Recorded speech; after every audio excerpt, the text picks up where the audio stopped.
300 ফিটের দিকে রওনা হবেন।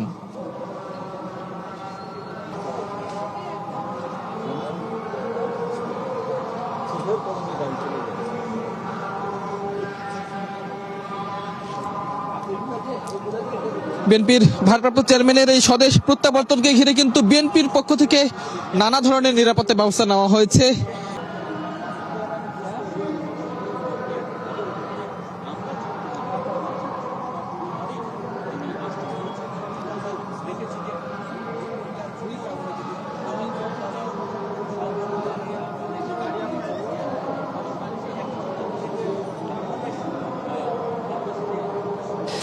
আমরা দেখতে পাচ্ছি ঠিক এই মুহূর্তে শাহজালাল আন্তর্জাতিক বিমানবন্দর থেকে নির্ধারিত যে ইমিগ্রেশনের বর্ডার সেই অংশটুকু পার হয়ে তারেক রহমান বিএনপির ভারপ্রাপ্ত চেয়ারম্যান সপরিবারে তার সফর সঙ্গীদের নিয়ে ধীরে ধীরে তিনি শাহজালাল বিমানবন্দরের গেট দিয়ে আসলে বের হবেন।